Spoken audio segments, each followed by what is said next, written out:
En el pasado, para poder aprender un oficio o cualquier cosa de importancia, la gente tenía que viajar largas distancias y conocer a sus mentores, a sus maestros, donde dedicarían parte de su vida a aprender. Por supuesto, hoy en día esto no funciona así y puedes hacer un montón de tipos de educación distintas y además de diferentes vías, como por ejemplo la formación online. Ahora bien, ¿qué es exactamente la formación online? ¿En qué se diferencia de la formación a distancia?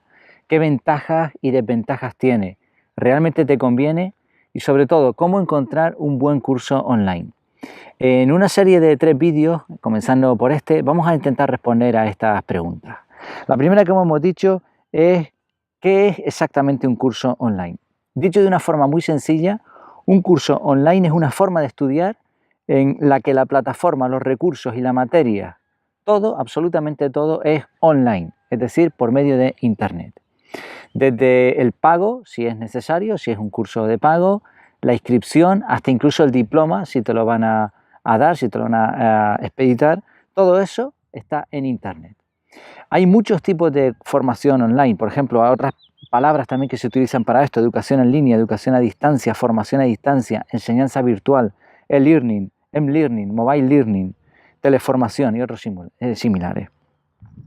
En un curso online, la presencia del alumno en un lugar en particular no es necesaria, pero lo que sí es imprescindible es una buena conexión a Internet. Como decíamos, no es lo mismo un curso online que la formación a distancia. La formación a distancia es una formación al uso, corriente, seglar, podríamos decir, en la que el alumno se inscribe en un sitio donde también normalmente se da formación presencial. Se le dan los libros, se le da el material, pero ahora ese alumno realiza el curso desde su casa. Por supuesto, tendrá que hacer exámenes o tendrá a lo mejor que tener tutorías o presentarse de vez en cuando en aquel sitio, y finalmente le darán un diploma que es igual, de la misma validez o muy similar a si hubiese hecho esa formación presencial. O sea, dicho de una forma sencilla, la formación a distancia es lo mismo que estudiar de manera convencional en un instituto, en un centro de enseñanza superior, solo que el alumno lo realiza en un lugar distinto al aula. Evidentemente, entre formación a distancia, formación presencial y formación online, hay un montón, entre medio de estas 3 cosas hay un montón de variedades de formación. Hay una que se llama Blended Learning, en la que un porcentaje del tiempo se realiza en remoto, mientras que otra parte pues, es presencial, y así esto permite al alumno pues, interactuar también con el profesor, con compañeros o hacer prácticas. Bueno, no es el objetivo de esta serie de vídeos el examinar todos los tipos de educación que hay, ni tampoco las diferentes metodologías, aunque es un tema muy interesante, ¿no? Ahora se está dando mucho el m-learning, ¿no? Lo del por móvil, ya no es ni siquiera por ordenador. También el microlearning, microaprendizaje, o flipped classroom, el aula invertida. Pero bueno, eso podría ser tema para otro momento. ¿Qué ventajas tiene la educación online? Vamos a ver las desventajas y las ventajas, los pros y las contras. Pero en cuanto a ventajas, me gustaría simplemente reseñar una idea interesante. Y nos vamos a ir al siglo XVIII, a Prusia, actualmente parte de Alemania. En aquella época se inventó un sistema educativo en el que los alumnos, tenía como objetivo que los alumnos se convirtieran en perfectos trabajadores del sistema, la mayor parte de ellos en soldados. Pues bien, ese tipo de educación, que nace en la época, por cierto, del despotismo, ¿no? Despotismo ilustrado, que es despotismo en toda regla, porque se podría resumir esa parte de la historia con la frase todo para el pueblo, pero sin el pueblo, ¿no? O sea, eran unos déspotas en el sentido que conocemos hoy nosotros esa palabra. Bueno, pues en esa época se concibió este sistema educativo. El sistema educativo actual, según la mayoría de los historiadores y muchos expertos en este campo, es prácticamente igual, es muy similar al prusiano.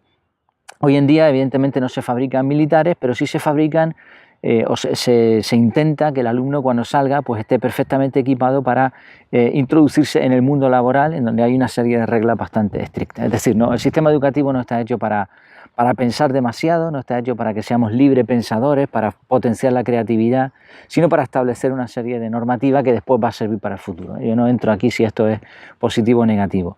De hecho, tanto la educación prusiana como la actual es obligatoria en gran parte, ¿no? Hay una serie de años en la mayoría de los países en donde estás obligado a estudiar. Es un derecho, pero también es una obligación. Esto tiene su parte positiva, y es que la mayor parte de la población, por obligación, va a tener que estudiar un mínimo de cosas que después le van a venir bien. Entonces la educación online, ¿qué tiene que ver esto con lo de Prusia y todo el tema este? Bueno, un paréntesis también aquí, y es que cuidado con esto, ¿no? Porque la historia la escriben aquellos que tienen el poder. Entonces, bueno, tampoco nos fiemos de todo. Yo en la página web en efectividad.es pongo el enlace a un artículo muy interesante sobre esto, pero cada cual lo podrá creer más o menos. De todas formas, sea como sea, la educación online tiene una enorme ventaja sobre la educación al uso, la educación estándar. ¿Por qué? Porque en vez de que nos obliguen a estudiar, eres tú quien estás motivado a hacerlo. Eres tú quien quieres estudiar y además lo vas a hacer como quieras, cuando quieras, al ritmo que tú quieras y en el lugar que tú quieras. Entonces, esta es la principal ventaja para mí de la educación online. Ahora bien, ¿qué otras ventajas tiene la educación online? ¿Qué desventajas tiene? ¿Es para todo el mundo? ¿Y cómo podemos encontrar un buen curso online? Eso lo veremos en el siguiente vídeo, que te animo a echar un ojo.